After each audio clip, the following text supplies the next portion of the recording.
Okay, सो मेरा नाम अजिंक्य सोलंके है। My name is Ajinkya Solanke. And जो मैं सब्जेक्ट पढ़ाता हूँ वो है physics, chemistry, biology, mathematics, history, geography, political science, economics and computer science educator. तो काफ़ी ज़्यादा सब्जेक्ट पढ़ाता हूँ मैं। ठीक है, लेकिन let us forget about that. Just remember my name. That is, my name is Ajinkya. And let us start with our topic.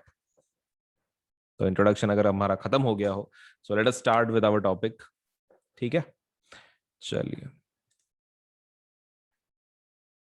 Okay, hello. सो सभी लोगों का स्वागत है आज के सेशन में। So this session is all about, देखो इसमें कैसा है कि one thing which is really required is, suppose platform के ऊपर हमारे अनअकैडमी के आपको बढ़िया बढ़िया पढ़ाई के लिए सबलेट से बहुत ज़्यादा रिसोर्सेज अवेलेबल हैं। Right from your learning to your practice of quiz, doubt solving, सब कुछ एक ही जगह पे आपको मिल जाता है। सो Unacademy is a big platform and it offers range of let's say educational services. And in चीज़ों का ज़रूर फ़ायदा उठाएं और आपका जो करियर है, आपका जो सेट करियर है, उसके लिए हमारे पास डेफिनेटली जो कैटेगरीज हैं अवेलेबल हैं। आप चाहे जेई करो, आप शायद यूपीएससी करो, आप शायद एमपीएससी करो, आप नीट करो, कोई भी एग्जाम आपको अगर देनी है तो अनअकैडमी के ऊपर उसका प्रिपरेशन सब कुछ अवेलेबल है। सो आपके टेस्ट के प्रिपरेशन के लिए या फिर कोई पढ़ाई के प्रिपरेशन के लिए एकेडमिक रिलेटेड, आप अनअकैडमी का फायदा जरूर उठाएं।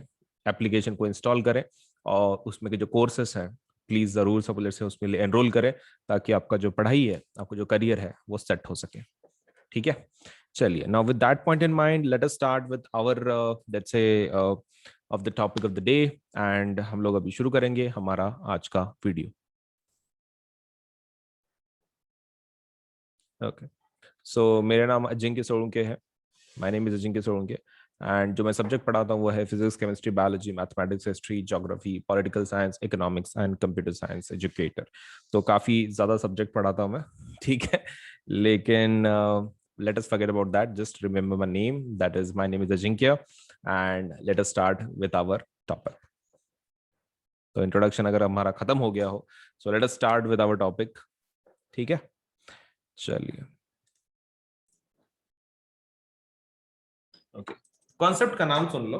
कॉन्सेप्ट का नाम है जीरो एरर। कॉन्सेप्ट का नाम क्या है? Zero error. ठीक है, now what is zero error? Zero error क्या प्रकार है? तो ये एरर है। एरर किसमें? अपनी रीडिंग्स में। प्रैक्टिकल करते वक्त there is one type of error जिसको बोलते हैं जीरो एरर। तो जीरो एरर पहले समझ के लेते हैं ये होता क्यों है, और फिर हम लोग डिस्कस करते हैं कि इसको हम लोग कैसे रिजॉल्व कर सकते हैं इस इशू। क्योंकि रीडिंग में गलती मतलब प्रैक्टिकल में गलती। ठीक है, तो हमारा प्रैक्टिकल सही होना चाहिए। तो for that we need to remove this error. Okay, तो कैसे निकालते हैं पहले समझ के लो क्या है। मान लो सपोज आपकी रेस हो रही है। क्या हो रहा है? एक रेस हो रहा है। And suppose this is the starting point. ये स्टार्टिंग पॉइंट है किसी पर्सन का, दैट इज पॉइंट ए से। ठीक है, यहां से शुरुआत कर ली और सपोज लेट अस से वो दौड़ा कितने के लिए? 1 किलोमीटर के लिए। 1 किलोमीटर के लिए दौड़ा हो। ठीक है, नाउ देयर इज, अब दूसरे पर्सन तुम हो और तुमने बी से शुरुआत की।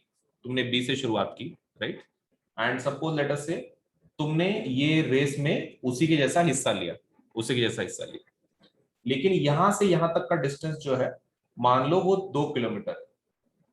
मान लो 2 किलोमीटर, राइट। अब तुमको नहीं लगता कि सपोज लेटर से यहां पर जो ए का डिस्टेंस कितना कवर किया, हम बोलेंगे 1 kilometre. Now what about B? B case में इशू क्या है? बी तुम हो और तुम पीछे थे, राइट। वो भी 2 किलोमीटर पीछे। मतलब तुमने कितना कवर किया टेक्निकली? टेक्निकली तुमने कितना कवर किया? अगर suppose let's say if you are standing at B, that is at a distance of 2 kilometre from A, तो फिर तुमने कितना कवर कर लिया? चैट बॉक्स में बताओ। 3 kilometre, right. 3 kilometre would be the distance which is covered by you. Okay, तो 3 किलोमीटर होना चाहिए, करेक्ट। ओके, लेकिन अब मान लो देर इज अनदर पर्सन कि जो यहां पर है, यही यही रेस को कंप्लीट किया सी, और ए से सी तक का जो डिस्टेंस है वो 0.5 किलोमीटर है। कितना है? 0.5 kilometre. Now can you tell me C ने कितना कवर कर लिया? सी ने भी वही रेस किया, लेकिन वो ए पॉइंट से 0.5 किलोमीटर आगे था, उसने भी उतना ही डिस्टेंस कवर किया।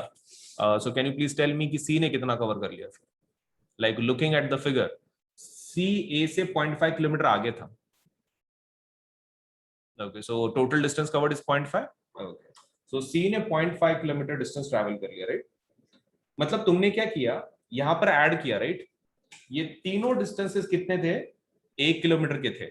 यहां पर तुमने बी के लिए ऐड किया, क्योंकि वो पीछे था। पीछे था तो तुमने ऐड कर लिया।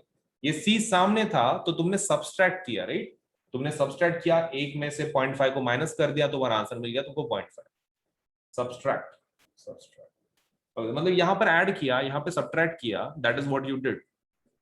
ओके, ठीक है। वैसे ही एक और एक एग्जांपल लेते हैं, फिर तुम एक प्रॉपर्ली बता देना। A point, B point, suppose let's say C point. अब तुमको फास्ट फास्ट बताना है, ठीक है?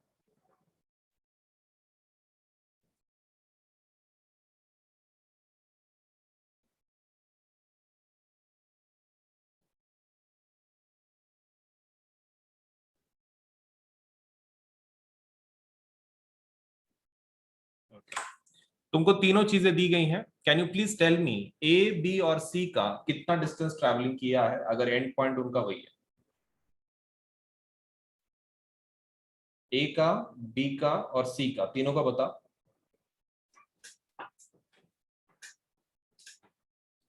ए इज डेफिनेटली 500, ए पक्का 500 है। जो बी है वो 200 पीछे है, बी 200 पीछे है।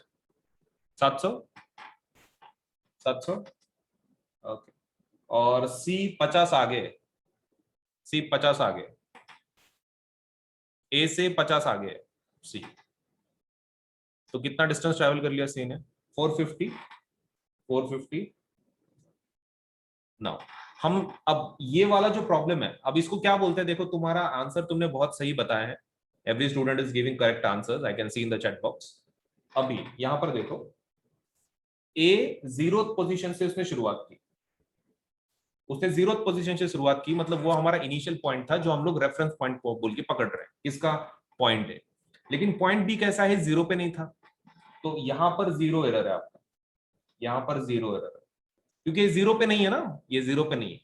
क्या सी जीरो पे है? नहीं, तो सी भी, सी के पास भी क्या है? जीरो एरर है। मतलब जीरो एरर कौन सी रीडिंग के साथ होता है? जब स्टार्टिंग पॉइंट जीरो ना हो।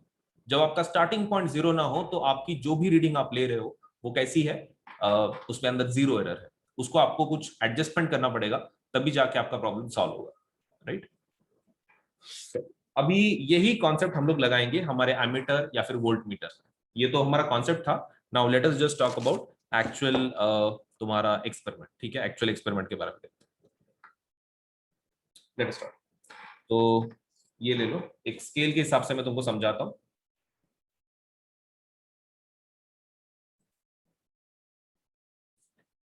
मान लो ये आपका जीरो पोजीशन है, ठीक है? ये आपका जीरो पोजीशन, और आपका जो ये है क्या बोलते हैं, जो आपका इंडिकेटर है, आपका जो वो नीचे से एरो है, तो वो यहां पर पॉइंट कर रहा है फिलहाल स्टार्टिंग में, ठीक है?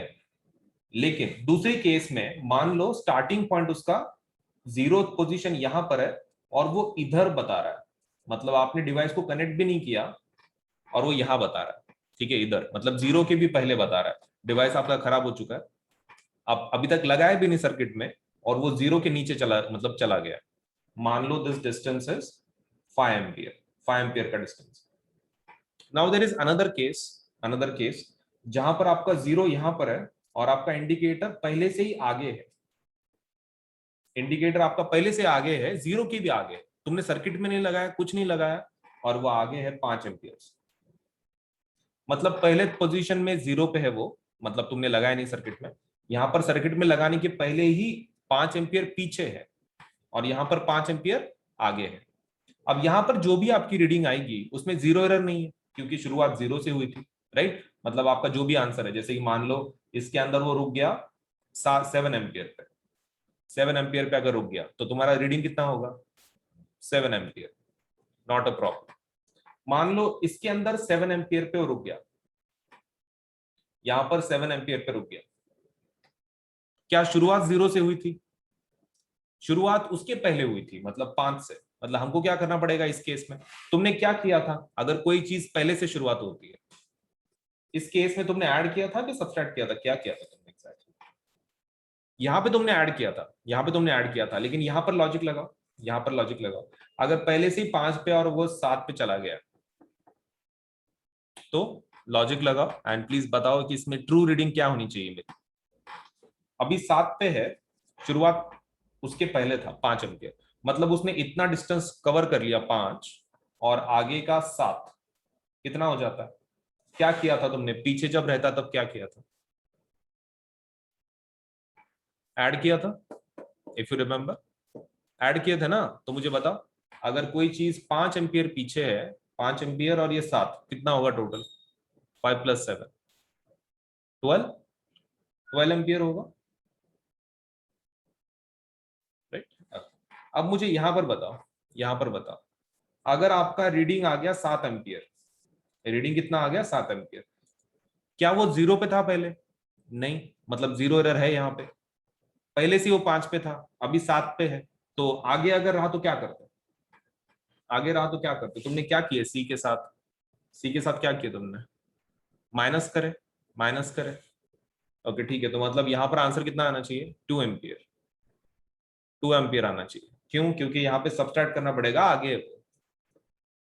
Okay, correct correct. अब एक काम करता हूं मैं तुमको अभी एक्चुअल कुछ क्वेश्चंस दूंगा, तो मुझे खाली इसके आंसर बताने, ठीक है? Now if you are understood the concept, zero error में करते क्या है? जीरो एरर कब रहता है? जब इनिशियल पोजीशन आपकी 0 पे न हो तो उसको जीरो एरर बोलते हैं। पहले हो तो ऐड करते हैं, आगे हो तो सब्सट्रैक्ट करते हैं। तो चलिए लेट अस स्टार्ट। मान लो आपका जीरो पोजीशन ये है, ठीक है? जीरो पोजीशन ये है, और आपकी आपने डिवाइस में नहीं लगाया है, आपका करंट रीडिंग वो बोल रहा है बिना लगाए, it is saying it is 3 ampere, ठीक है? बिना सर्किट में लगाए 3 एम्पियर बता रहा है। सर्किट में लगाने के बाद now it is showing me 10 ampere. Circuit में लगाने के बाद now it is showing me 10 ampere. Can you please tell me इसका एक्चुअल रीडिंग कितना होगा? एक्चुअल रीडिंग कितना होगा?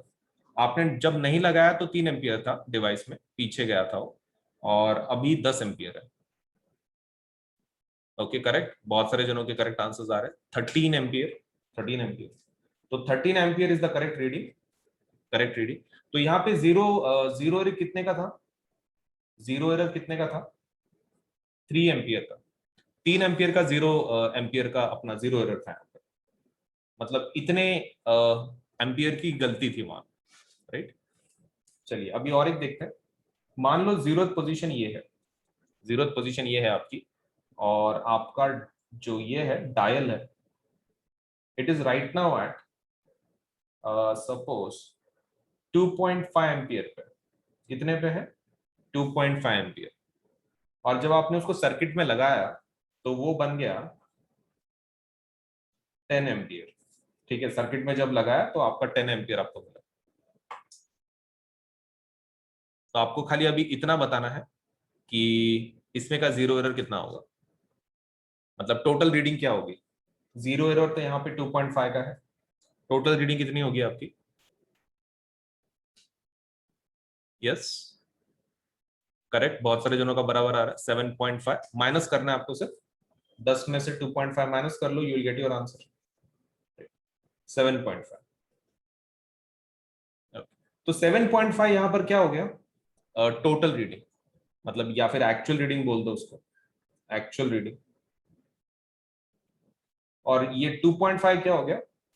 Zero error, zero error, zero error. अभी तुमको एक डिवाइस बता रहा हूं मैं, खाली डिवाइस देख के बताओ क्या इसमें जीरो एरर है कि नहीं है।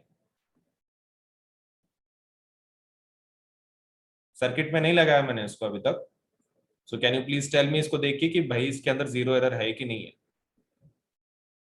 इसमें जीरो एरर नहीं है क्योंकि वो जीरो पे ही बता रहा है, स्टार्टिंग पॉइंट बिना सर्किट में लगाए 0 पे बता रहा है, so there is no zero error in this.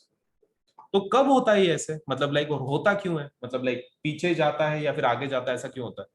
Sometimes what happens कि तुम इसको ऐसे सर्किट में कनेक्ट करते हो कि जो ये हैंडल नहीं कर सकता, ये हैंडल नहीं कर सकता, या फिर आपने लगा दिया, देखो कितने एम्पियर का है, 3 एम्पियर का मैक्सिमम करंट गिन सकता है। मान लो तुमने ऐसे सर्किट में लगा दिया जो 5 एम्पियर पे चल रहा है, तो इसका जो डायल है ना वो क्या होगा, 3 के भी आगे जाएगा and it will try to push. ठीक है, 3 के भी आगे पुश करने की कोशिश करेगा, एंड जब तुम उसको सर्किट में से निकालोगे तो उसका डायल ऑलरेडी खराब हो चुका होगा। ड्यूरिंग दैट टाइम जीरो आपके एरर्स आना शुरू करते हैं।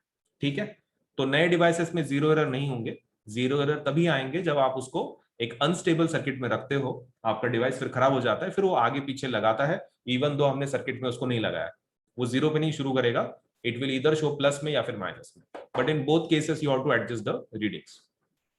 सबसे पहला, एग्जाम में इसके ऊपर क्वेश्चंस कौन से इसमें आएंगे, मतलब हमने 3 चीजें सीखी, range, zero error, and suppose let's say we have also seen least count, right? तो तीनों चीजें आती हैं। रेंज भी पूछेंगे आपको, मतलब आपको एक ऐसा डायल देंगे सामने, मतलब एक पिक्चर फोटो आएगा पेपर में, और उसके अंदर वो आपको पूछेंगे कि भाई ये क्या है, मतलब लाइक वेदर आपका रेंज कितना है, लीस्ट काउंट कितना है, और द लास्ट थिंग इज आपका जीरो एरर, जीरो एरर कितना है। तो सब कुछ पूछेंगे एक्चुअल रीडिंग के साथ। तो that's the case. Go with the topic itself. तो देखो, अपना ये लेसन ऑलरेडी कंप्लीटेड है। All we are doing is right now is revision, और रिवीजन मतलब एग्जाम के हिसाब से होना चाहिए। तो सबसे पहला, इस लेसन के अंदर क्या क्या करना है आपको, मैं उसकी लिस्ट बता दूं। देखो, मेन चीज डेफिनेशन तो आपको हर चीज की पता ही होनी चाहिए। ठीक है, तो डेफिनेशन ऑब्वियसली हर एक टॉपिक, जो भी आपका ये वॉयलेट कलर में लिखा हुआ है ना टाइटल, ये 12.1 इलेक्ट्रिक करंट, फिर 12.2, 12.3, हर एक का आपको डेफिनेशन पता होना चाहिए। Standard definition should be known. तो definition obviously you have to memorise, या आप नोट से कर लेना। सेकेंड थिंग आपको जो फोकस करना है that is about derivation. Derivation आपका होना ही चाहिए ठीक से। एंड डेरिवेशन के अंदर किस चीज के ऊपर फोकस करना है आपको? The first thing you need to focus on is obviously series circuit, series के ऊपर, पैरेलल के ऊपर, उनका डेरिवेशन कैसा है। The third thing you need to focus on is फॉर्मूले। फॉर्मूले के डेरिवेशन भी एग्जाम में आते हैं, particularly about power and heat. मतलब ये तो भी ठीक है, चलो आपको ज्यादा कुछ परेशान नहीं करेंगे करंट के और पोटेंशियल डिफरेंस के, but they will definitely can ask you heat के और पावर के डेरिवेशंस। और इसमें एक लास्ट वाला इंपॉर्टेंट डेरिवेशन कौन सा है, वो conversion of 1 kWh to joules. और जूल में कैसा कन्वर्जन है उसका। इतने सारे डेरिवेशन आपको पता ही होनी चाहिए, series, parallel, heat, power and kilowatt joule वगैरह। The next thing you have to focus in this topic is, apart from this, numerical obviously, तो उसका मैं यहाँ पे नहीं लिख रहा हूँ, numerical तो obviously क्योंकि physics है, numerical तो करना ही करना है। Now, apart from this, what we need to remember is definition, derivation, numericals. Another thing that can be asked to you is, let's say disadvantage, advantage, disadvantage of series and parallel. इन दोनों के advantage, disadvantage and comparison. तो comparison में आपको पता होना चाहिए, मतलब distinguishing points. And second thing you should know is advantages, disadvantages. Third thing आपको जो सबसे ज्यादा पूछी जाएगी, and that is about the symbols. आपको इसमें के सिंबल्स याद होने चाहिए। हम लोग थोड़ी देर में देखेंगे कि कौन सा सिंबल ज्यादा पूछा जा सकता है आपको, वो भी that will be discussing now. इसके बाद आता है एप्लीकेशन। अब एप्लीकेशन में दो है अपने पास प्रैक्टिकल एप्लीकेशन, कौन से? एक बल्ब है, बल्ब, और दूसरा कौन सा, फ्यूज। तो ये दो चीजें एप्लीकेशन के अंदर आ जाती हैं। अगर आपका इतना इज डन, अगर आपका ये इतना हुए वाला है, बाकी का फिर कैसा है, तुमने ऊपर ऊपर नीचे नीचे किया तो भी चलेगा, it's fine, but definitions, derivation, symbols, bulb, fuse, इसके बारे में अगर आपको बेसिक पूरी इंफॉर्मेशन है तो देन दिस लेसन के मार्क्स आपको आउट ऑफ जरूर मिलेंगे, कोई उसमें प्रॉब्लम नहीं आएगा। सबसे पहला डेफिनेशन देखते हैं इलेक्ट्रिक करंट का, ऑब्वियसली। नाउ इलेक्ट्रिक करंट का डेफिनेशन क्या है? It's nothing but the, let's say the rate of flow of charge, तो वो एक आपको पता होना चाहिए। इलेक्ट्रिक करंट का डेफिनेशन क्या है? तो that definition is very simple, and that is, it is the rate of flow of electric charges. Electric current book में ही है, rate of flow of electric charges. And what is the definition of electric circuit? That is also there, a continuous and closed path, CC. तो ये standard definition है, आपको ध्यान में रखना है. इलेक्ट्रिक सर्किट मतलब closed and continuous path for electric current to flow. And what is the current? Rate of flow of electric charges. That means I is equal to Q by T. ये एक point clear करा लो, direction किधर किसका क्या रहता. So let me tell you about the directions. Direction आपको दो चीजों का पूछा जाएगा एग्जाम में. एक डायरेक्शन होगा ऑफ इलेक्ट्रिक करंट का डायरेक्शन, और दूसरा जो तुमको डायरेक्शन पूछा जाएगा वो किसका होगा? इलेक्ट्रॉन्स का. सो इलेक्ट्रिक करंट का डायरेक्शन क्या रहता है? Positive to negative. कैसा रहता है इसका? Positive to negative. और इलेक्ट्रॉन्स का कैसे रहता है? Negative to positive. Electric current का डायरेक्शन क्या है? Positive to negative. इलेक्ट्रॉन्स का डायरेक्शन क्या है? Negative to positive. एंड इसको और एक कैसे लिख सकते हैं हम लोग इलेक्ट्रिक करंट के डायरेक्शन को फ्रॉम पॉजिटिव टू नेगेटिव? इसकी जगह पे हम लोग लिख सकते हैं उसको opposite to direction of electron. Electron का जो भी डायरेक्शन है उसके अपोजिट डायरेक्शन किसका होता है? इलेक्ट्रिक करंट का. Because electric current is from positive to negative and electron is negative to positive. तो हम लोग ऐसा बोल सकते हैं कि electron is opposite to direction of electrons. opposite to direction of electrons. That is the another way you can represent it. अब ये तो हो गया हमारे फॉर्मूले के बारे में, डेफिनेशंस के बारे में, डेरिवेशन के बारे में. Now another thing which you need to remember is एक कूलम के अंदर कितने इलेक्ट्रॉन्स रहते हैं. हालांकि तुमने उसका फॉर्मूला याद किया है, that is Q is equal to Ne. वहां पे Q चार्ज रहता है, E is the charge on electron और N is number of electrons. लेकिन ये आपको ध्यान में रहना चाहिए कि एक कूलम के अंदर कितने इलेक्ट्रॉन्स रहते हैं. तो कितने रहते हैं? 6.25 into 10 to the power 18 electrons. इतने नंबर ऑफ इलेक्ट्रॉन्स रहते हैं कितने? एक कूलम के अंदर. उसके बाद आपको पता होना चाहिए स्मॉल यूनिट्स. उसमें का सबसे पहला यूनिट कौन सा है? Milli ampere. मिली एम्पियर एक पता होना चाहिए आपको, और एक micro ampere. Milli micro, basically micro मतलब कौन रहता है? Milli is nothing but 10 to the power -3. M मतलब मिली, और माइक्रो मतलब ये यू जैसा सिंबल, उसका मतलब होता है 10 to the power -6. तो ये दो आपको पता होने चाहिए, 1 milliampere and 1 microampere. अगर ये इतना पता है then it's more than good, simple. आप इलेक्ट्रिक करंट को मेजर करने के लिए कौन सा डिवाइस यूज करते हैं? एमीटर. हाँ, तो उसके बारे में सपोज लेट अस से. और एमीटर की क्या प्रॉपर्टीज है? एमीटर की खाली दो ही प्रॉपर्टीज है. कौन सा? एमीटर का पहला प्रॉपर्टी क्या है? It should be connected in series. मेन उसका रेजिस्टेंस कैसा होना चाहिए? Write it down the chat section कि रेजिस्टेंस कैसा होना चाहिए आपके एमीटर का. Should be high, should be low? क्या लगता है? Low resistance, because it's obviously going to measure current, तो लो रेजिस्टेंस होना चाहिए. Series and low. ओके, चलिए अब बात करते हैं ड्रिफ्ट स्पीड की. तो drift speed is nothing but what? तुमको एक मैंने तुमको बोला था कि इसका खाली ये एग्जाम में आता नहीं है, लेकिन जस्ट वर्ड के मीनिंग्स तो पता होने चाहिए. ड्रिफ्ट स्पीड ये चीज तुमको आएगी 12th स्टैंडर्ड में, लेकिन एटलीस्ट फिलहाल तुमको पता होना चाहिए व्हाट इट इज. तो ड्रिफ्ट स्पीड मतलब किसका स्पीड होता है? वो इलेक्ट्रॉन का स्पीड होता है, लेकिन कहां पर? इन दी कंडक्टर. मतलब कंडक्टर के अंदर जैसे वो घूमते, तो उसके अंदर का जो भी स्पीड है इलेक्ट्रॉन का, तो that is called as drift speed. So basically electron speed is nothing but drift speed, लेकिन कहां पर? Inside conductor. इनसाइड कंडक्टर के अंदर. चलिए अभी नेक्स्ट पॉइंट देखते हैं, electric potential and potential difference. Right, इसके अंदर दोनों में से these are nothing but the work done to move a charge. अपने को ये पता है कि इलेक्ट्रिक पोटेंशियल पोटेंशियल डिफरेंस में we do the work to move a charge from one point to another. Now main question is work done किसके अंदर one point to another है? One point to another. और किसके अंदर infinity to a given point है?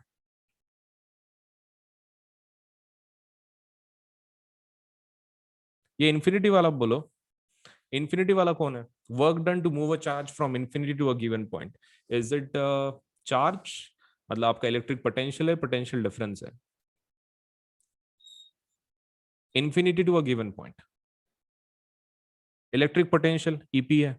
Exactly exactly, ये EP है, ये इलेक्ट्रिक पोटेंशियल है. और ये कौन है? This is potential difference, PDA. 1 point to given point, that is PD. ठीक है, इसको और एक कुछ वर्ड है क्या अपार्ट फ्रॉम दिस? तो the word is electric pressure. Electric pressure is one of the, suppose let us say another word which you can use for this. Now इसके लिए यूनिट क्या है? वोल्ट. एंड इसका suppose let us say जो device है वो क्या बोलते हैं? Voltmeter. अब वोल्ट मीटर की प्रॉपर्टीज बताओ. It is connected in series और parallel. Voltmeter, volt meter को कैसे लगाता है? Series, parallel. पैरेलल. ओके, और रेजिस्टेंस कैसा रहता है इसका? High low. रेजिस्टेंस हाई या फिर low? Resistance is pretty high. Resistance is pretty high. Okay fine. अभी सर्किट डायग्राम देखते हैं. अब सर्किट डायग्राम के अंदर, सर्किट डायग्राम को और एक वर्ड क्या है? Schematic diagram. इसको अंडरलाइन करो, एक वन लाइनर क्वेश्चन आ सकता है आपको. सर्किट डायग्राम को और एक वर्ड क्या रहता है? मतलब हाउ इट इज रिप्रेजेंटेड, तो इसका नाम और एक क्या है? Schematic diagram. तो स्कीमेटिक डायग्राम को ये अंडरलाइन कर लो. अब ये जो सिंबल की जो लिस्ट है आपकी बुक में, इसमें से सबसे ज्यादा कौन से पूछेंगे? देखो, इलेक्ट्रिक सेल का तो बहुत ही आसान है. एक एक बड़ी लाइन, एक छोटी लाइन. बड़ी लाइन, छोटी लाइन, बस दैट्स इट. अगर आपको more than let say one cell बताना है, जिसको हम लोग बैटरी बोलते हैं, combination of cells is also called as battery, तो वहां पर एक बड़ी लाइन, छोटी लाइन, बड़ी लाइन, छोटी लाइन, जितने तुम्हारे पास सेल है उतने निकालने पड़ेंगे. ठीक है. तो ये तो इजी है, ये आपको मोस्टली सपोज लेट से दे माइट नॉट आस्क. इसमें बच्चे बहुत कंफ्यूज होते हैं. स्विच ओपन रहता है तो क्या, क्लोज्ड रहता है तो क्या? तो एक चीज ध्यान में रखना है, अगर स्विच क्लोज्ड है मतलब वो कौन सी कंडीशन है? ऑन कंडीशन है. मतलब स्विच आपका ऑन है तो उसको क्लोज्ड बोलते हैं. एंड जो ओपन रहता है तो उसका मतलब कंडीशन कैसा है आपका? स्विच कैसा है? ऑफ है. अगर ऑन कंडीशन है आपकी स्विच की, तो कैसा सिंबल बताना है? ब्रैकेट एंड उसके अंदर डॉट. ब्रैकेट अगर उसके अंदर डॉट नहीं है तो फिर क्या बोलेंगे उसको? Open switch. उसको ओपन स्विच बोला जाता है. तो ये दो थोड़े ज्यादा करने, तीसरा और चौथा. हाँ, wire joint and wire crossing without joining, ये पूछते हैं. पर्टिकुलरली वायर जॉइंट नहीं तो वायर जॉइनिंग विदाउट क्रॉसिंग. अगर जॉइंट है तो बस एक गोल बता दो. अगर क्रॉस करके करना है तो एरो करके बता दो. मतलब you just have to jump. And तुम ऐसा भी कर सकते हो, ये सीधी लाइन और फिर ये ऐसा. मतलब इट इज नॉट नेसेसरी कि ऊपर से ही बताना है, आपके ऊपर है आप उसको कैसे बता रहे हो. सो this is wire crossing without joining. Bulb का तो बहुत ही सिंपल है, एम की जैसा निकाल लो उसको, या फिर हार्ट की जैसे, whatever you want to call it. And resistor, वो तो काफी सिंपल है. अब इसमें एक बच्चे क्या कंफ्यूज होते हैं between variable resistance and rheostat. अब एक चीज आपको ध्यान में रखना है, रेजिस्टर का सिंबल हम लोग कई के लिए भी यूज कर सकते हैं.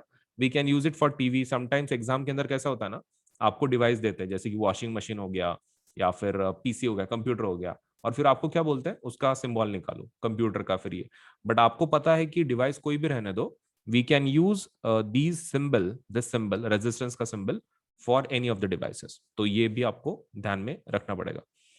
अब मेन कंफ्यूजन होता है वेरिएबल रेजिस्टेंस और रियोस्टेट में.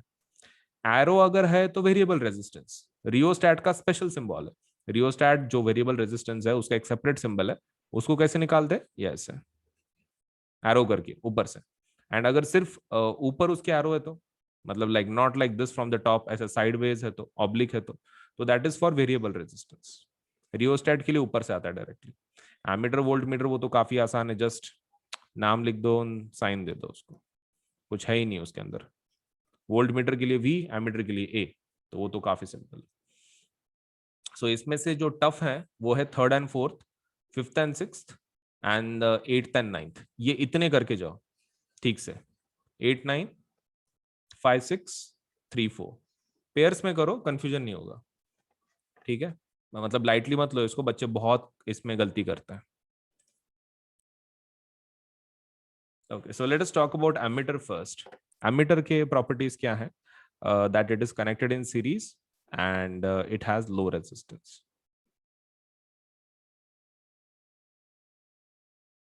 Okay.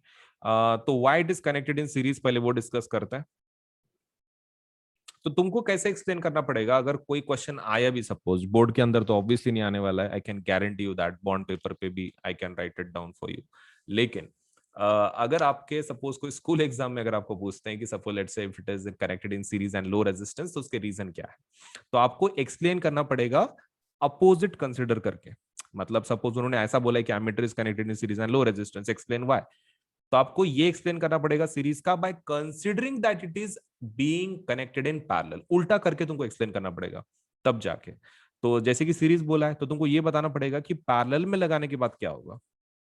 ओके, तो पैरेलल में लगाने के बाद क्या होगा, उसका लो रेजिस्टेंस रहता किसका, डिवाइस का। अगर आप पैरेलल में लगाते हो तो what is going to happen, whole current किस में से पास होगा, पूरा current, whole current will pass through ammeter, पूरा करंट एमीटर में से जाएगा और अपना डिवाइस शुरू ही नहीं होगा।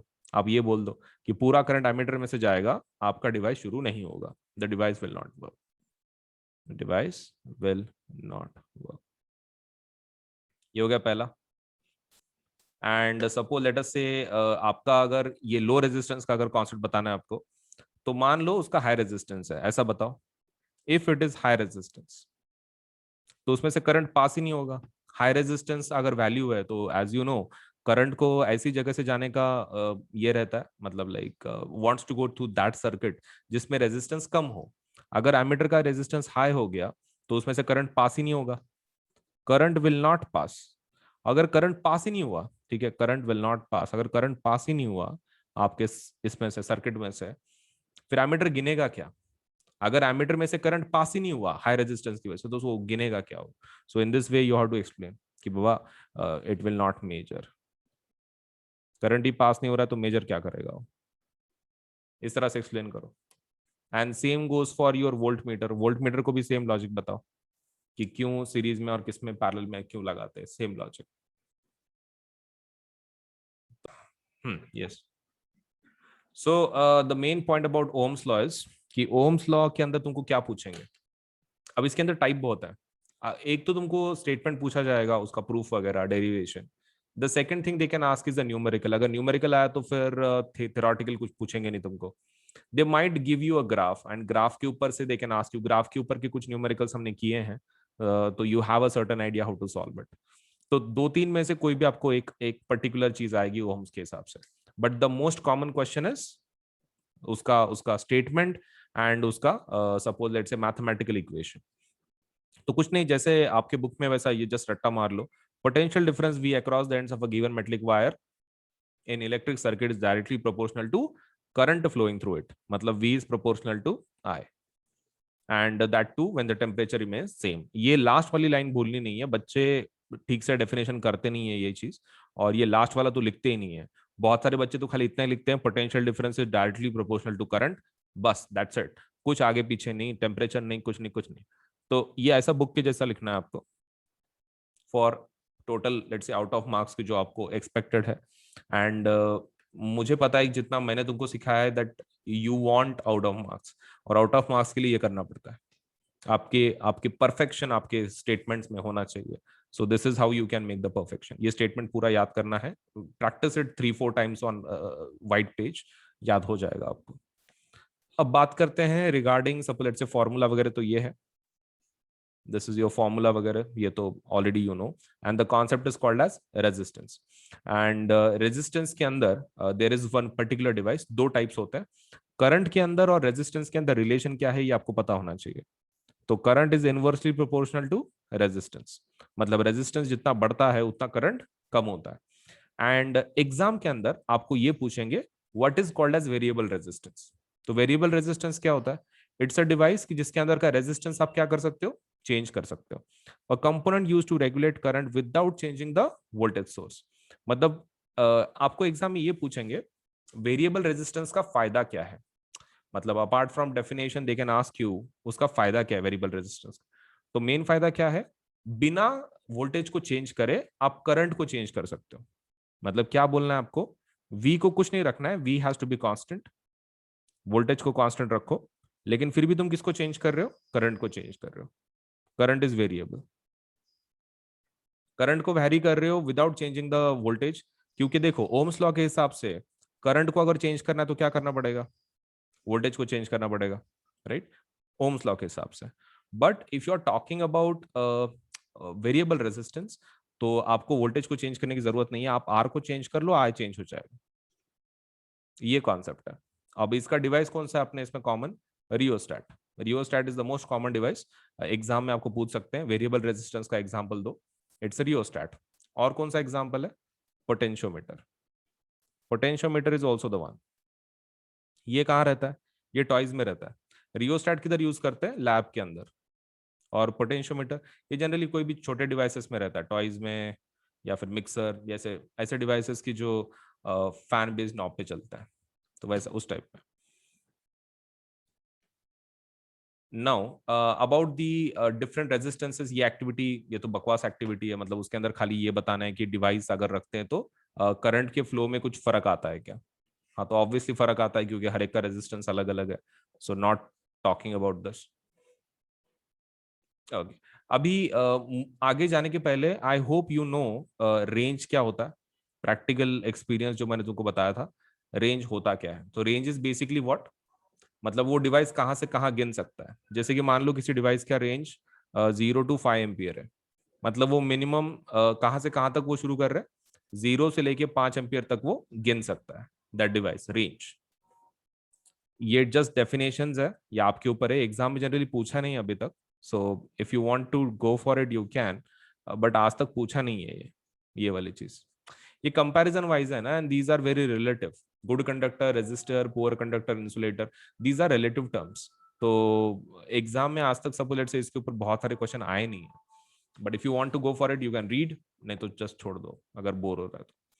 Now let us talk about this activity 12.3। इसके अंदर resistance is directly proportional to length, resistance is inversely proportional to area, और दोनों को कंबाइन करना है, that is R proportional to length by area, और R is equals to rho L by, where L what rho is resistivity, rho क्या है आपका resistivity। अब मेन क्वेश्चन, रो में और रेजिस्टेंस में क्या डिफरेंस है या फिर क्या समानता है? तो आपको क्या बोलना है, resistance is obstruction to the flow of electrons, and आपका resistivity, resistivity is also resistance, resistivity is also resistance, but किसके लिए? But for unit length and unit area, unit length and unit area. अगर आप ऐसा definition लिखते हो फिर वो काम करेगा definitely, unit length and unit area. No, आगे बढ़ने के पहले दिस वन, ये रेंजेस आपको ध्यान में रखने हैं। दीज रेंजेस आपको एग्जाम में पूछ सकते हैं, मेटल का रेंज क्या होता है, एलॉय का क्या होता है, एंड इंसुलेटर का क्या होता है। तो मेटल मतलब कंडक्टर का कितना होता है, 10⁻⁻8। मेटल्स हैव द रेंज 10⁻⁻8 का। आपके जो ये हैं क्या बोलते हैं, एलॉयज, एलॉय का रेंज होता है 10⁻⁻6। ये ओहम मीटर है रेजिस्टिविटी का रेंज। और जो आपके तीसरा है कौन, इंसुलेटर, इंसुलेटर का काफी बड़ा वैल्यू रहता है, और वो कितना है, 10⁻12 to 17। तो ये चीज ध्यान में रखना है, ये नंबर्स 10⁻⁻8, 10⁻⁻6 एंड 10⁻12 to 17। अब इसके अंदर ये टेबल आपको याद करने की जरूरत नहीं है, that is just for your understanding. ऊपर से एलॉयज के बारे में थोड़ा सा इंफॉर्मेशन चाहिए तुमको। एलॉय किससे बनते हैं, मेटल से। Alloy generally are created from metals, लेकिन they do not oxidise at high temperature, high temperature पे ऑक्सीडाइज नहीं होते। तो इसके लिए उसको कहाँ पे यूज करते हैं, हीटिंग डिवाइसेस में, या फिर इलेक्ट्रिक आयन में, या फिर टोस्टर में। मतलब दीज आर द थिंग्स जिसके अंदर हम लोग इस चीज का इस्तेमाल करते हैं। अभी एक तो आपको ऑलरेडी पता है टंगस्टन, टंगस्टन का use you already know, electric bulb. लेकिन ये चीजों को अंडरलाइन करो, आपको एग्जाम में पूछ सकते हैं कि ऐसे कौन से दो मेटल्स हैं कि जो इलेक्ट्रिकल ट्रांसमिशन लाइंस में यूज करते हैं, और उसका नाम क्या है, कॉपर, और दूसरा एल्यूमिनियम। ये कौन है, ये वो मेटल्स हैं कि जो किसके लिए यूज करते हैं हम लोग, इलेक्ट्रिसिटी को फ्लो करवाने के लिए, मतलब वायर इससे बनता है। आपका जो मेटल का वायर है इलेक्ट्रिसिटी को फ्लो करने के लिए किससे बनता है, कॉपर या फिर एल्यूमिनियम से। बस इतना ही बताना है आपको, बाकी ये तो बस क्वेश्चंस हैं, दीज वंस।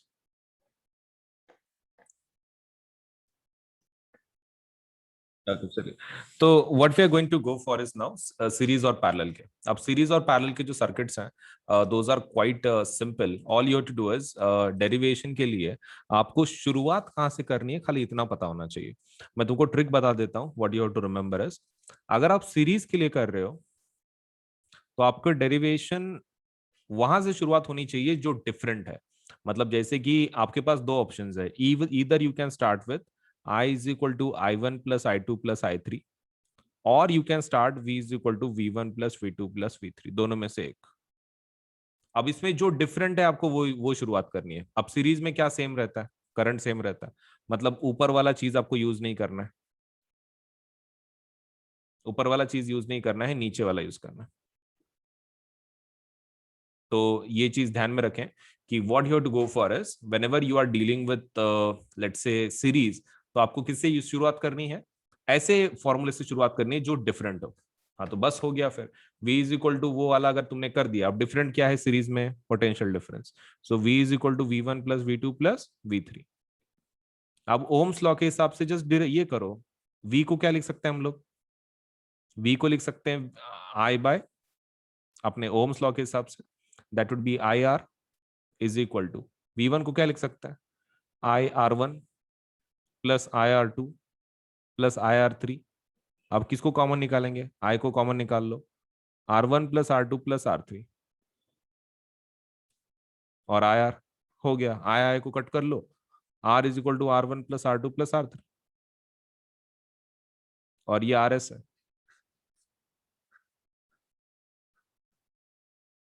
पैरेलल का भी सेम, पैरेलल के क्या करना है, पैरेलल के अंदर तुमको उससे शुरुआत करनी है जो डिफरेंट है। अब पैरेलल में क्या डिफरेंट रहता है, right in the chat box, parallel में क्या डिफरेंट रहता है, what is different about parallels, parallel के अंदर क्या डिफरेंट रहता है, करंट ना।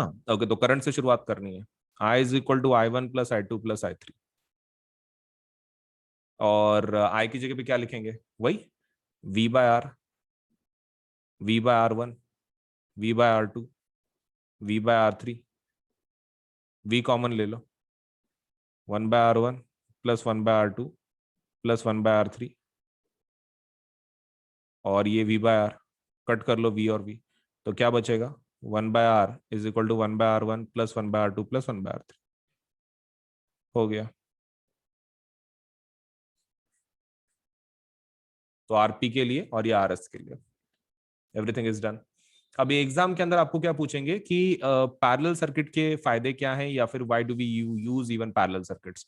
तो पैरेलल सर्किट्स के अंदर सबसे पहला एडवांटेज क्या है, the first advantage is parallel के अंदर रेजिस्टेंस कैसा होता है, कम होता है, resistance total overall resistance is low.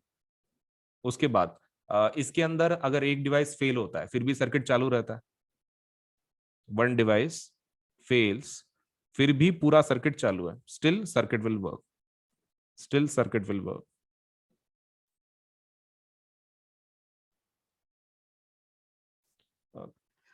Resistance low, one device fails, still circuit will work. Switch की फैसिलिटी, आप स्विच लगा सकते हो। Okay voltage same, that is also another point, voltage कैसा रहता है, सेम रहता है इसके अंदर। करंट डिफरेंट, तो ये तुम्हारे advantages you can write down in your, wastage of electricity नहीं होती बोल के, वेस्टेज ऑफ इलेक्ट्रिसिटी स्टॉप्ड। तो इतने सारे पॉइंट लिख देना regarding your parallel circuit at home. बाकी तो कुछ है नहीं उसमें अंदर समझाने जैसा, बाकी एक जैसा ही है, just the derivation and everything. Parallel के अंदर सेम सेम लॉजिक। अगर कुछ इंपॉर्टेंट है, हाँ ये वाला पार्ट, ये वाला पार्ट एग्जाम में आता है और बच्चों को वर्ड याद नहीं आता है। एग्जाम के अंदर ना तुमको पूछेंगे पैरेलल सर्किट्स के, सपोज सीरीज सर्किट का कोई एग्जांपल है क्या और उसका कुछ इशू है क्या, तो फेरी लाइट्स के बारे में आपको लिखना है। तो ये वर्ड ध्यान में रखना, एग्जाम में बच्चों को ये लाइट वर्ड ही याद नहीं आता है। तो फेरी लाइट मतलब कौन सा, वो जो लाइटिंग रहती जो घर के ऊपर लगाते हैं फेस्टिवल के वगैरह वक्त, तो that is the one, fairy lights. तो फेरी लाइट्स के बारे में आपको क्वेश्चन ये पूछा जाएगा कि अगर पहली चीज ये सीरीज में लगाते हैं फेरी लाइट जो होता है, और अगर ये खराब होता है फॉर एग्जाम्पल, तो इसके लिए क्या सोल्यूशन है। तो खराब अगर होता है तो आपको क्या बोलना है, फाइंड डिफेक्टिव बल्ब, एकदम वन सेंटेंस में प्रॉपर लिखना है, find defective bulb, find defective bulb and replace it. अगर आपकी लाइन पूरी बंद हो गई, एग्जाम में क्या पूछेंगे, if the whole light is off for the fairy lights for the whole line, what is your solution। तो solution क्या है, find defective bulb and replace it, बस। तो डिफेक्टिव बल्ब बोलो, नहीं तो डेड बल्ब बोलो, आपको जो बोलना है बोलो, लेकिन you have to write it in this way. हो गया? फिर बाकी तो उसमें कुछ है नहीं समझाने जैसा सीरीज पैरेलल में। तो एग्जाम के लिए हीटिंग इफेक्ट एक one of the major topics है कि जो आपको पूछा जाएगा। सबसे पहला आपको डेफिनेशन पूछेंगे, फिर उसके ऊपर के डेरिवेशन पूछ सकते हैं आपको, नहीं तो एप्लीकेशन। हीटिंग के आपको दो टॉपिक्स हैं, एक डेफिनेशन, उसका डेरिवेशन फॉर्मूले का, और तीसरा एप्लीकेशंस, मतलब वो electric fuse and electric bulb. तो चारों में से एक चीज आपको पूछी जाएगी, एक तो डेफिनेशन, डेरिवेशन, एप्लीकेशन। एप्लीकेशन दो है तुम्हारे को। सो हीटिंग इफेक्ट के डेफिनेशन देख लेते हैं। So what exactly it is. So on on the hand if the electric current is, ये वाली डेफिनेशन, लेकिन अपने बुक में भी एक तुमको दी गई है, तो आप वो यूज कर सकते हैं डेफिनेशन। आपको ये अगर हार्ड लग रही है, you can use the notes definition which has been given. अब डेरिवेशन देखते हैं। अब डेरिवेशन कैसे करना है आपको, सबसे पहला शुरुआत करनी है वडा विक्नारी क्वीन से, राइट। वडा विक्नारी क्वीन, that is W is equal to V Q. उसके अंदर आपको Q का वैल्यू रिप्लेस करना है, V का वैल्यू रिप्लेस करना है। V की जगह पे क्या लिखेंगे, IR, और Q की जगह पे क्या लिखेंगे, IT। तो पूरा क्या हो जाएगा वो, W is equal to I²RT। और W की जगह पे क्या लिख सकते हैं, एनर्जी, और एनर्जी की जगह पे क्या लिख सकते हैं, हीट। तो heat is equal to I²RT। ये आपका पहला फॉर्मूला। बाद में इसी पहले फॉर्मूले से आप और एक फॉर्मूला बना सकते हैं। आप क्या करो, heat is equal to, heat is equal to V Q. इस बार क्या करेंगे, सिर्फ क्यू की वैल्यू को रिप्लेस करेंगे। तो उसका वैल्यू क्या होता है, क्यू का वैल्यू कितना है, IT। तो ये और एक फॉर्मूला हो गया आपका, I²RT VIT। अभी तीसरा कौन सा बचा है, V²T/R। ओके, तो V²T/R अगर बचा है, तो हमको खाली रिप्लेसमेंट किसमें करना पड़ेगा, आई के इसमें। ओके, तो इसी इसी फॉर्मूले से हम लोग और रिप्लेसमेंट कर सकते हैं। आप H लिख दो, V लिख दो, I की जगह पे क्या लिख सकते हैं हम लोग, V/R। आई की जगह पे क्या लिख सकते हैं, V/R लिख सकते हैं। ये T जैसे कि वैसा हो गया। So that is V²T/R। सो तीन फॉर्मूले हो गए, I²RT, VIT, V²T/R। Very simple. तो ये डेरिवेशन अपने नोट्स में भी है, आप वहां से भी लेट्स से प्रैक्टिस कर सकते हैं, लेकिन प्रैक्टिस जरूर करना, एग्जाम में जरूर पूछेंगे। और ये तीनों में से जूल्स लॉ ऑफ हीटिंग कौन सा है, और बच्चे उसमें भी बहुत गलती करते हैं, हीटिंग लॉ ऑफ जूल की हीट लॉ ऑफ जूल की law of heating of joule, कुछ भी लिखते हैं। तो उसका सीक्वेंस कैसा है, जले हैं, ध्यान में रखना है, GLH, that is joules law of heating. Proper उसका जो सीक्वेंस है वो ध्यान में रखो, जूल्स लॉ ऑफ हीटिंग। वो कुछ भी सीक्वेंस करते बच्चे, तो जूल्स लॉ ऑफ हीटिंग ध्यान में रखना। और इसमें से जूल्स लॉ ऑफ हीटिंग कौन सा है, ये वाला, this is referred as Joule's law of heating. बाकी के नहीं, वो तो बाकी के डेरिवेशन है। Okay, so this is the one. उसका डेरिवेशन वगैरह डेफिनेशन आपको अगर पूछा, तो वो डेफिनेशन आप लिख देना, फॉर्मूला लिख के, directly proportional to square of current, directly proportional to let's say the resistance, and directly proportional to time. तो वो तीन स्टेटमेंट्स आपको लिख देने हैं, दिस वन, यहां से लेके यहां तक, जूल्स लॉ ऑफ हीटिंग। अब बात करते हैं प्रैक्टिकल एप्लीकेशन। प्रैक्टिकल एप्लीकेशन में आपको दो हैं, कौन से, एक आपको बल्ब है और दूसरा फ्यूज है। लेकिन उसके पहले ना बच्चों का ध्यान इधर नहीं जाता, ये लाइन पे, electric laundry iron, electric toaster, electric oven, electric kettle, electric heater, ये लाइन के ऊपर बच्चों का ध्यान नहीं जाता है, और एग्जाम में जरूर पूछते हैं ये, examples of heating effect of electric current. मतलब आपको लाइन में दिए गए हैं। और इसमें और एक बच्चों से गलती क्या होती है, बच्चे सिर्फ ऐसा लिखते हैं, जैसे कि मान लो इस्त्री के बारे में लिखना है, आयन के बारे में, तो बच्चे सिर्फ आयन लिखते हैं। यहाँ पे तुम एक रूल फॉलो करो, जो भी डिवाइस का नाम लिख रहे हो ना, उस डिवाइस के पहले वर्ड लिखो इलेक्ट्रिक। इलेक्ट्रिक वर्ड आना ही चाहिए आपके डिवाइस के। जैसे कि तुम देखो ना, हीटर नहीं, इलेक्ट्रिक हीटर, केटल नहीं, electric kettle, electric oven, electric toaster, electric ion. हाँ, तो इलेक्ट्रिक वर्ड आना ही चाहिए, ठीक है। Electric bulb, electric fuse. तो डिवाइसेस का नाम कैसा है, डिवाइस का नाम बाद में, पहले क्या लिखना है आपको, इलेक्ट्रिक। तो do not make that mistake to forget about that electric word, electric word लिखना ही लिखना। अब बात करते हैं तुम्हारे इसकी क्या बोलते हैं, बल्ब के बारे में। तो बल्ब के बारे में इज वेरी सिंपल, कि उसके अंदर टंगस्टन होता है, हाई मेल्टिंग पॉइंट होता है। वो तो आपके सीधे सीधे स्ट्रेट फॉरवर्ड पॉइंट्स है, हाई मेल्टिंग पॉइंट, टंगस्टन, फिर बाद में थर्मल आइसोलेशन, एंड फिलामेंट को अंदर से कौन सी गैस भरते हैं उसके अंदर, नाइट्रोजन एंड अर्गन। तो ये स्ट्रेट फॉरवर्ड है। आप डायग्राम भी, अगर आपको मेंटल इमेज भी है आपके दिमाग में बल्ब के बारे में, तो आप फिर भी लिख सकते हैं outer shell is made up of glass, inner gas से भरा हुआ है, फिर थर्मल आइसोलेशन है, टंगस्टन से बना हुआ है फिलामेंट वगैरह वगैरह, हाई मेल्टिंग पॉइंट रहता। तो इतनी चीजें तो आपको ऑलरेडी पता है उसके बारे में। और उसके अंदर हीट ज्यादा पैदा होती है as compare to the light.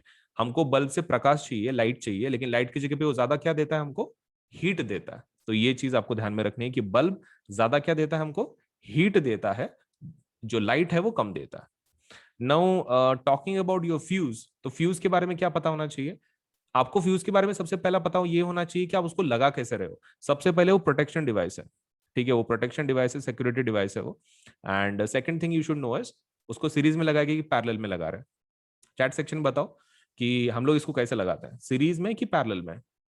Fuse, electric fuse, do we apply in series, do we apply in parallel? Series में लगाते हैं, राइट, सीरीज में लगाते हैं। एंड जो ये है क्या बोलते हैं, मेल्टिंग पॉइंट है, वो लो होना चाहिए कि हाई? मेल्टिंग पॉइंट कैसा होना चाहिए, लो की हाई? लो, लो। अच्छा, उसके लिए फिर आप क्या यूज कर सकते हो, कोई भी मेटल और alloy of appropriate melting point. तो यहाँ पे कोई भी मेटल या फिर एलॉय चलेगा जिसका लो मेल्टिंग पॉइंट हो। तो you can use either metal और alloy which has low melting point for making fuse wire. Fuse wire बनाने के लिए आप इसको यूज कर सकते हो। The next thing they will ask is उसका आउटसाइड मटेरियल किससे बने वाला रहता? तो आउटसाइड मटेरियल फ्यूज का किससे बने वाला रहता? पोर्सलिन। पोर्सलिन, वो वर्ड ध्यान में रखना, एग्जाम में जरूर पूछेंगे कि कौन से मटेरियल से बना होता है outside material. Next thing, fuse rating. Fuse rating के बारे में आपको पूछेंगे। तो फ्यूज रेटिंग क्या होती है? That is the maximum current की जो आपके डिवाइस में से फ्लो हो सकता है। Maximum current that can flow, maximum current that can flow through your circuit, that is basically fuse rating. तो वो एक पता होना चाहिए। अब बात करते हैं पावर का। अब पावर के इसमें आपको खाली सबसे पहला डेफिनेशन पता होना चाहिए, लेकिन किसका? नॉट ऑफ वो पावर जो तुमको नाइन्थ में था, वो पावर नहीं। नहीं तो तुम वहां पे वो लिख दोगे power is nothing but rate of change of work या फिर rate of change of energy. वो नहीं, आपको टेंथ वाला चाहिए। आपको इलेक्ट्रिक पावर का डेफिनेशन पूछा है, पावर का नहीं। तो इलेक्ट्रिक पावर का डेफिनेशन के लिए क्या लिखोगे? ये वाला, gives the rate at which electrical energy is dissipated or consumed in electric circuit। ये डेफिनेशन आपको लिखनी है फॉर इलेक्ट्रिक पावर। ओके, तो फॉर्मूला क्या बन जाएगा फिर? E by T. Okay, E is nothing but W basically. W मतलब कौन? VQ। Okay, VQ by T. अगर वो VQ बाई टी है, बस आपको खाली वैल्यू लिखना है। फिर तो इसके फॉर्मूले कैसे डिराइव करेंगे हम लोग? बाय द वे, आपको H के फॉर्मूले पता होने चाहिए, then it is very simple to derive. चलो एच के लिख देते हैं। एच के फॉर्मूले क्या क्या है? सबसे पहला है आई स्क्वायर आर टी, दूसरा क्या है? वी आई टी, तीसरा क्या है? V square T by R. हाँ बस, अभी तुम पावर के फॉर्मूले लिख दो, टी निकाल के। पावर इज इक्वल टू क्या रहता है? हीट बाय टाइम, मतलब एनर्जी बाय टाइम। ये भी सेम, हीट बाय टाइम। ये भी सेम, हीट बाय टाइम। फॉर्मूले में वैल्यू पुट करो। एच की वैल्यू क्या है? I square R T divided by T, V I T by T, और लास्ट वाला भी same, V square T by R by T. तो टी टी कैंसिल कर लो, तो क्या बचेगा? आई स्क्वायर आर, यहां पर वी आई, और यहां पर वी स्क्वायर बाय आर। तो आपको क्या करना है, जो आपके हीट के फॉर्मूलेज हैं उसी से आपको किसके फॉर्मूले निकालने हैं? पावर के। और ये लास्ट वाला डेरिवेशन जिसको हम लोग किलोवाट आवर बोलते हैं, किलोवाट आवर किसका यूनिट है? It is called as the commercial unit of electrical energy, या फिर इलेक्ट्रिक एनर्जी का कमर्शियल यूनिट। आपको कन्वर्ट उसको करने का टेक्निक पता होना चाहिए। 1 kWh इज इक्वल टू क्या? 1000, इसको 1000 वैट लिखेंगे, 1000 वैट। एंड 3600 सेकंड किस में कन्वर्ट करें? घंटे को सेकंड में कन्वर्ट करें। सो 1000 वैट इंटू 3600 सेकेंड्स, मल्टीप्लाई जब करते तो कितना होता है? 36। इसके 3 जीरोज, इसके 2 जीरोज, मतलब 3 + 2 5, 1 2 3 4 5, राइट। और इसको कैसे लिखेंगे हम लोग? 3.6 इंटू 10 टू द पावर कितना लेंगे? 1 2 3 4 5 6 जूल्स हो गया। तो ये भी आपको डेरिवेशन आ सकता है एग्जाम के अंदर, बाकी तो क्या है, इट्स वेरी सिंपल। तो let me just ask about this. Okay, so plus के और आइकॉनिक के रेट्स कैसे हैं, let me just tell you. देखो, हमारे पास दो टाइप के सब्सक्रिप्शन है। अगर आप क्लास नाइन्थ के लिए है तो क्लास नाइन्थ के सब्सक्रिप्शन ये रहे, ठीक है, 1 मिनट। अगर आप क्लास नाइन्थ में से है तो क्लास नाइन्थ के लिए ये दो सब्सक्रिप्शन है। अगर आप क्लास अगर आप क्लास टेंथ के लिए है तो ये दो सब्सक्रिप्शन है। देखो, दिस इज फॉर प्लस, ये प्लस का सब्सक्रिप्शन का रेट है, और ये आइकॉनिक का रेट है। ये प्लस का है ये साइड, और ये आइकॉनिक का है। मतलब मैंने यहाँ पे कैसे किया है कि क्लास नाइन्थ का प्लस के रेट्स, क्लास नाइन्थ के आइकॉनिक के रेट्स, क्लास टेंथ के प्लस के रेट्स एंड क्लास टेंथ के आइकॉनिक के रेट्स, ऐसे अलग अलग मैंने उसको कैटेगराइज किया। अभी देखो, इसमें का जो रेट सिस्टम है, इट्स समथिंग लाइक दिस। आप जितना बड़ा लोगे, let's say जितने ज्यादा महीनों का आप सब्सक्रिप्शन लोगे उतना आपको सस्ता मिलेगा। जैसे कि मान लीजिए यहाँ पे 13 महीने का कितना आ रहा है, सपोज लेट्स से 6 महीने का आपको 10,000 पड़ रहा है, राइट। 12 महीने का देख लो कितना आ रहा है, 15,000। अगर आप 6 महीने के हिसाब से 2 बार लेते तो कितना होता, 10 + 10 20,000। तो 12 महीने का 20,000 हो जाता, लेकिन 12 महीने का एक आप डायरेक्टली लेते हैं तो कितना गिर रहा है, 15,000। तो देखो, आप जितना बड़ा लोगे उतना अच्छा। जैसे कि मान लो आप, मेरे हिसाब से तो भी class ninth, class tenth, 11th and 12th चारों साल का एक साथ ले लो, बहुत इजीली आपको, लेकिन नो सस्ते में पड़ जाएगा। That is 48 months. तो 48 मंथ्स का डायरेक्टली ले लो तो that is going to cost you 40,000। ठीक है, 40,000 आपको पड़ जाएगा, let's say the rate, if you apply for 48 months. वैसे ही आइकॉनिक अगर आप 48 मंथ्स का लेना चाहते हो तो 48 मंथ्स के लिए आइकॉनिक का रेट कितना है, 83,000। अब 83,000 इतना ज्यादा क्यों है प्लस के कंपैरिजन में? क्योंकि इसके फीचर्स वैसे हैं ना, आपको एक पर्सनल एक टीचर है कि जो आपके ऊपर ध्यान रख रहा है, इंडिविजुअल सपोर्ट है, 360 डिग्री सपोर्ट है। सो बिकॉज ऑफ दैट इसका जो रेट है प्लस से थोड़ा सा डबल है एंड थोड़ा सा अमाउंट ज्यादा है। तो depending on your economic capacity, इधर you can go for 48 months of 40,000 या फिर 48 मंथ्स ऑफ 83,000। आप दोनों में से एक प्लान के लिए जाओ, क्योंकि जितना बड़ा लोगे उतना अच्छा रहेगा आपके लिए, क्योंकि उतना सस्ता पड़ता है ना, बार बार उतना खर्चा करने में क्या मतलब है। So I think you should go for इधर 48 मंथ्स ऑफ प्लस और इधर 48 मंथ्स ऑफ आइकॉनिक, तो 40,000 या फिर 83,000। अगर आप क्लास टेंथ के स्टूडेंट है तो आप एक काम कर सकते हैं, आप 36 महीने का ले सकते हैं। 36 मतलब 3 साल हो जाते हैं, that is 10th 11th 12th। 36 महीने का जो प्लस का रेट है दैट इज 32,000। कितना है, 32,000। तो you should go for this package 32,000। And अगर आप आइकॉनिक में जाना चाहते हैं तो द रेट इज 66,000। तो देखो, देर आर टू रेट्स। 36 महीने का 10वीं का जो सब्सक्रिप्शन है वो कितना जा रहा है, दैट इज 32,000। एंड अगर 36 महीने की अगर आप आइकॉनिक की बात कर रहे हैं सो दैट इज 66,000। सो दोनों में से एक सपोज लेट्स से प्लान के लिए जरूर अप्लाई करो, क्योंकि कैसा है कि आप जितना बड़ा लोगे, मैं अगेन बोल रहा हूँ, उतना आपको सस्ता गिरेगा। एंड ऊपर से ये जो दोनों प्लान है ना, प्लस आइकॉनिक 9th का या फिर 10th का, इसके ऊपर 10% ऑफ है। 10% क्या है, ऑफ है, 10% डिस्काउंट है। सो उसके लिए क्या करना पड़ता है, ये आपको कोड इस्तेमाल करना पड़ता है। अब कौन सा कोड, तो आप कोड का, आप ये कोड ध्यान में रखना, that is AS Live 10, Ajinkya Solanke LIVE 10। अब ये कोड कहाँ पे लिखना है आपको, देखो, आप सबसे पहले ऊपर टैप करोगे कि भाई आपको प्लस चाहिए कि आइकॉनिक चाहिए, राइट। मान लो आपने आइकॉनिक ले लिया, ठीक है, आइकॉनिक ले लिया और 48 मंथ्स का आप ले रहे हो। तो 48 मंथ्स को आपको क्या करना है, आइकॉनिक लेना है। नीचे पेमेंट का बटन होगा यहाँ पर, तो ये पेमेंट का बटन पे क्लिक नहीं करना है। उसके लेफ्ट हैंड साइड पे आपको एक कोड पूछा जाएगा, ठीक है, मतलब do you have a code वगैरह पूछा, आपको इसको टैप करना है सबसे पहले। आइकॉनिक को कर लिया, that is first step. Second step क्या है, इस कोड को आप ये कर लो, टैप कर लो। कोड के अंदर ये लिख देना है AS Live 10। आप कोड लिख दिए AS Live 10, फिर आप सपोज लेटर से वो प्लान को ले सकते हैं 48 मंथ्स का। आप जैसे ही कोड अप्लाई करते हैं ना, आपकी जो जो अमाउंट है ना आपको जो दिख रही है पेज के ऊपर, वो 10% कम होकर आपको दिखाई जाएगी। ठीक है, तो पेमेंट के बाद डिस्काउंट अप्लाई नहीं करना है, पेमेंट के पहले डिस्काउंट अप्लाई करना है। तो यहाँ पर कोड लिख देना है AS Live 10 अजिंक्य सोन के LIVE 10, ASLIVE 10, और उसमें स्पेस नहीं देना है, ठीक है, it should B continuous. ASLIVE 10 continuation में लिखना है। आप ये कोड पे टैप कर दो, ये कोड लिख दो, आप उसको डन कर दो, तो इमीडिएटली आपका 10% कम होकर आपको अमाउंट दिखाई जाएगी। फिर आप प्लान को ले लो 48 मंथ्स को, और आप पेमेंट कर सकते हैं फिर इसके बाद। And payment can be done in both things.